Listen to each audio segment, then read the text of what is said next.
Hello friends, इस video में मैं डिस्कस करने वाला हूँ यूज्ड व्हीकल। यदि हम लेते हैं सेकेंड हैंड व्हीकल तो हमें किन किन चीज़ों का ऊपर ध्यान देना है।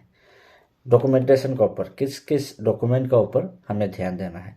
सबसे पहला चीज़ तो ये करना है आपने, यदि आप सेकेंड हैंड गाड़ी ले रहे हो तो सबसे पहले वो व्हीकल का हिस्ट्री ज़रूर चेक कर लीजिएगा।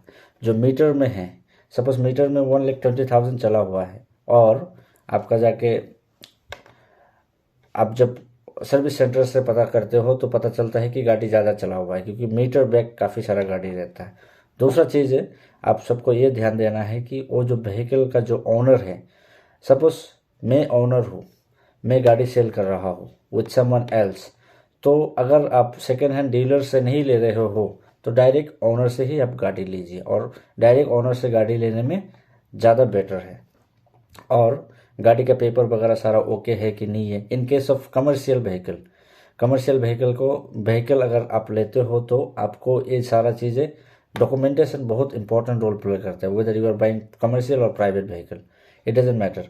अगर आप कमर्शियल लेते हो तो बिफोर टेकिंग द व्हीकल, आप गाड़ी अपना हाथ में डिलीवरी लेने से पहले एट फर्स्ट आप ऑनलाइन चेक कीजिए कि गाड़ी के अगेंस्ट में कितना फ़ाइन है। अगर फ़ाइन ज़्यादा है तो obviously after buying the vehicle you will have to pay the fine, क्योंकि आपका नाम पे जब ट्रांसफ़र होगा तो ट्रांसफ़र होने से पहले ही आपको फ़ाइन पेमेंट करना पड़ेगा। आजकल का ये रूल है।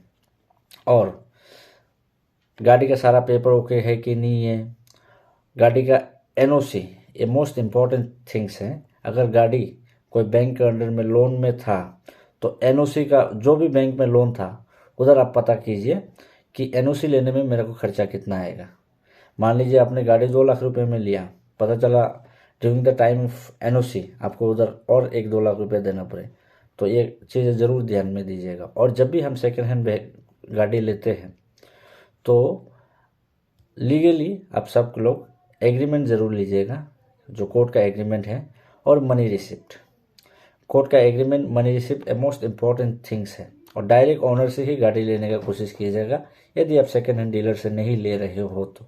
और डायरेक्ट ओनर से गाड़ी लेने से ये क्या है कि सेकेंड हैंड डीलर से थोड़ा सस्ता पड़ता है।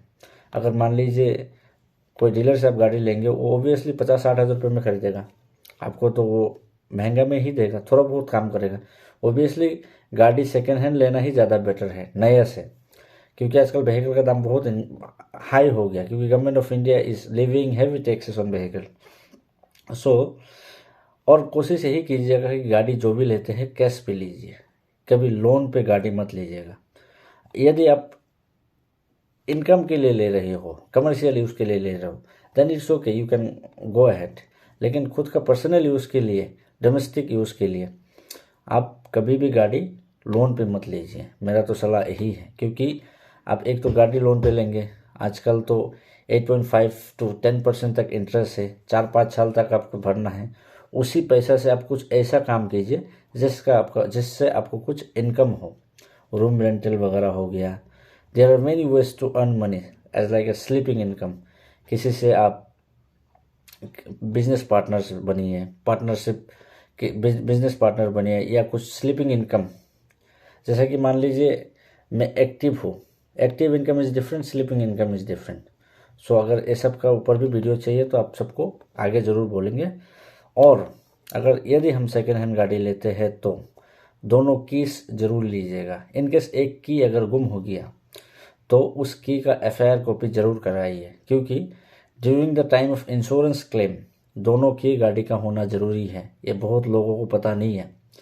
अगर एक की है आपका पास और एक की अगर नहीं है तो आप ये चीज़ें ज़रूर ध्यान में रखिए कि अगर गुम होता है तो आपका इंश्योरेंस क्लेम नहीं होगा during the time of emergency.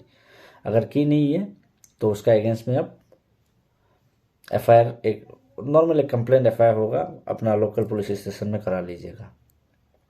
और इन केस मान लीजिए गाड़ी आपका जाके कमर्शियल है तो टैक्स, फिटनेस, ये सारा चीज़ें ध्यान में रखिएगा। और अगर आप यूज्ड व्हीकल ले भी रहे हो तो कोशिश ये कीजिएगा कि ज़्यादा पुराना ना हो।